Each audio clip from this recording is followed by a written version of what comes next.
Blog Talk Radio.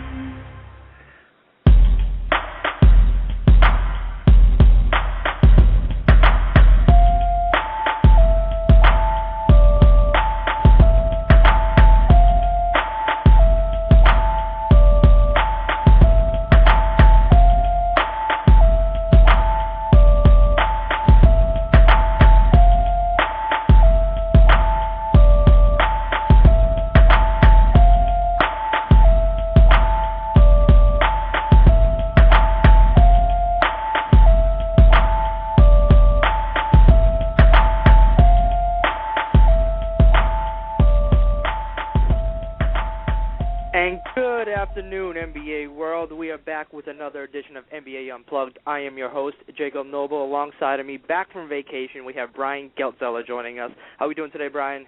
Doing very well, Jacob. How are you today, my friend? I'm fantastic. You know, the league may be locked out, but we're not locked out, as we have a very special guest today, none other than legendary Hall of Fame member Rick Barry is going to come today to talk a little bit about the ABA. We're going to talk a little bit about today's modern NBA, and we're going to talk about his sons, because he seems to, have the gene that puts all his sons in the NBA. Absolutely. There's a lot of interesting stuff to talk about with Rick Barry. It's a real treat to get a Hall of Famer like him on here with us, and we certainly want to get his take on the league today, but certainly getting some stories out of him from the old days is something that I'm really looking forward to and all jacked up about, my man. The stories from the old day are the best, and, I've come across a few of the stories, but I'm hoping that he can kind of, reiterate to everybody out there that, firsthand, first count, because, when you read them after they get passed down, some of the truths get hidden there, so hopefully he can debunk some myths out there and some other issues, because he has been quite a storied character throughout his career. He's played in all phases of the game. He's led the NCAA, ABA, and NBA in scoring. The only player to ever do that. He's won in every league he's played in, so he's got a long history along with him. Absolutely, and I'm looking forward to getting his take on a lot of this and having a good time with him. Before we get him on, I wanted to ask you a quick question, because it looks like there's a not-so-secret meeting tomorrow between the powers that be with the owners and the players. David Stern, Adam Silver are going to be in attendance, Billy Hunter and Derek Fisher, and Ron Klempner, the lawyer for the players. You have any expectations out of what's going to happen in that meeting tomorrow, Jacob? I don't. I'd like to, I'd obviously like to see something happen. I'd like to see them come on, close to common ground. I'd hope that they're all saying the right things, but I believe that it's getting to a point where it's just becoming a PR war, and I think everyone's starting to see, especially with today's technology day, all this stuff is out there. We all see it. We all hear it. A story gets told, and it's around the world in 5 seconds, whereas, the 1998 lockout, they could play the PR with the newspapers and take a day to edit it and maybe think about something, but it's gotten to such a hairy mess that I think both sides are finally coming to a point where they need to figure something out. I agree with you. I'm not sure the owners are playing the PR war as much. I think the owners are very content to let the players win the PR war, just because we know that the players are the product. So ultimately, the fans need to like the players better than they like the owners. Jacob, we've talked about this many a time.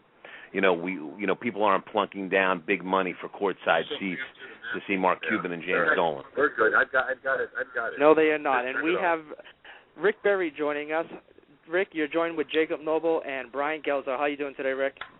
Doing awesome, guys. Every day I get up, it's a great day. Rick, thanks so much for joining us today. We appreciate it. No problem. So we kind of wanted to, pick your brain a little bit about today's, NBA, and we'll start off with the finals last year. What did you think about the finals, and how did you like the Miami Heat season, and how did you like Dirk finally pulling through and getting that trophy? Well, I'll try to remember all three of the questions.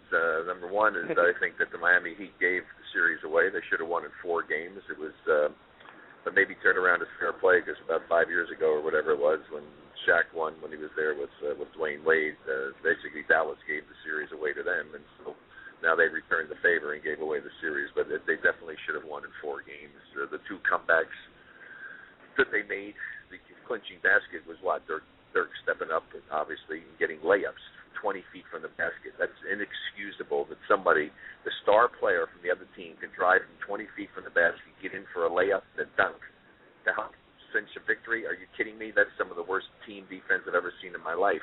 The Miami Heat really started playing too much one-on-one basketball, and it was kind of a joke the way that they played. It really was. They should be ashamed of themselves for having given up that series. But it was exciting from a fan standpoint, and it's nice to see Jason Kidd, who I know played against my boys in high school, and to see Jason have an opportunity to get that elusive championship, and nice to see Dirk get it as well. And I'm also happy for Mark Cuban, because I think Mark Cuban's good for the game. He does a lot for his players. He really is a fan-first type of an owner, and so it was nice to see him, after all the money that he spent, to finally have a chance to get that championship. Excellent. Let me ask you this question, Rick. We got a lockout going on right now. A lot of rhetoric back and forth. It seems to be two sides that have their heels dug in significantly. Any thoughts you have about the lockout, players versus owners, where this is going, who you think's right, who you think's wrong? I think that the players are getting bad advice from their leader. Horrible advice. They're going down the wrong path. They could look like heroes here, and there could be a resolution to this. Sure, I know that the owners created the problem by paying too much money and getting into the position where 22 of the 30 teams are losing money. But how do you justify coming in and putting an offer on the table to increase the average salary from over $5 million to $7 million over a 5-year period of time, knowing full well that the owners are losing money, the majority of them, the overwhelming majority of them, and then to question the numbers that they got that were handed to them by a third-party auditing firm? I mean, that's almost an insult, really, to the NBA, that they would turn over bogus numbers to them. It makes no sense. Just think about this. The owners are not going to go with 57-43 split on the income. Okay, that's not going to happen. They're right, not absolutely going to go for that. So there has to be a concession. So if the players are going to have to make a concession at some time, why in the world would you not make it before the season starts, so that you don't have a work stoppage and you miss games? Because if you miss games, then even more money you're giving up that you will never, ever get back. It just puts fuel on the fire. It makes no sense whatsoever. For the first time that Billy Hunter took over the union, and back in the 90s, they had a lockout. They played 60-game schedule. It cost the players 1/4 of their salary for what? Nothing. They got no concessions. They had to go along with what was already given to them, and they gave up 1/4 of their salary to get nothing. At the same deal they would have gotten. You're absolutely right. Yeah, exactly. I mean, think about it. And then think about this. I mean, what are these guys listening to? Who in their right mind thinks that it is in their best interest to have guys come out of high school to be eligible for the freaking draft? I mean, that just increases the pool. Every year when they have the draft, 30 guys of the union are out of a job. Why?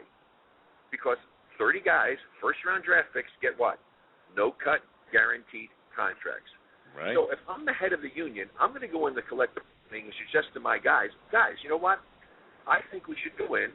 We should ask for a 23-year age, 23 years old before you're allowed to play, or 22 years old before you're allowed to play in the league, which would what? Save jobs for a little bit longer. Number two, no guaranteed contracts for the first-round draft picks. I had a guaranteed contract back in the 60s when I went out as a second-player pick. I had to make the team. And this way, the league can go ahead, if you want to give a little bit of a signing bonus or something great, but where are they going to go? They're not going to go overseas. Okay, go. See you later. They're going to want to play in the NBA. Now, what the teams would like about this probably is the fact that, hey, you know what, if this guy doesn't pan out and I don't like what he's doing in camp and everything, I don't have to keep him. So I just saved guaranteed money for somebody that's not going to help me, but I, as the head of the union, did what for my players? I kept more jobs for them. Isn't that my job? My responsibility as the leader of a union is to protect the jobs of the people I represent? So why in the world, who came up with this brilliant idea to give no-cut contracts to draft picks?